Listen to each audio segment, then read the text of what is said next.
A few years ago, I felt like I was stuck in a rut.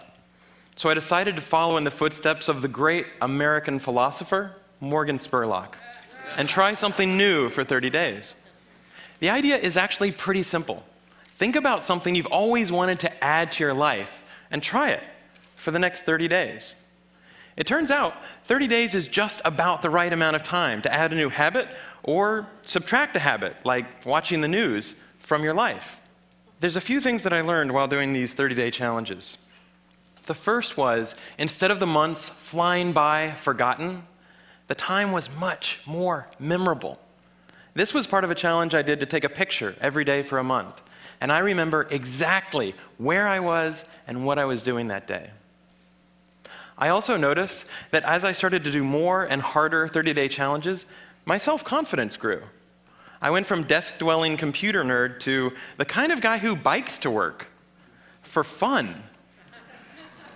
Even last year, I ended up hiking up Mount Kilimanjaro, the highest mountain in Africa. I would never have been that adventurous before I started my 30-day challenges. I also figured out that if you really want something badly enough, you can do anything for 30 days. Have you ever wanted to write a novel?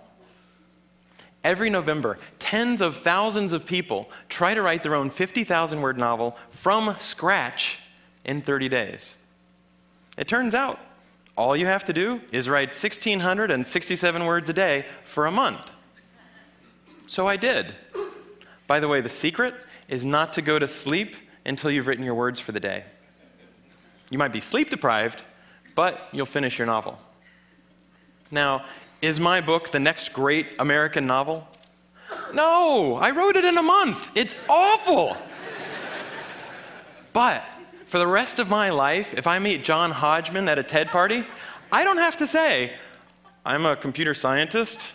No. If I want to, I can say, I'm a novelist. So here's one last thing I'd like to mention. I learned that when I made small, sustainable changes, things I could keep doing, they were more likely to stick. There's nothing wrong with big, crazy challenges. In fact, they're a ton of fun, but they're less likely to stick. When I gave up sugar for 30 days, day 31 looked like this. So here's my question to you. What are you waiting for? I guarantee you the next 30 days are going to pass whether you like it or not. So why not think about something you have always wanted to try and give it a shot for the next 30 days? Thanks.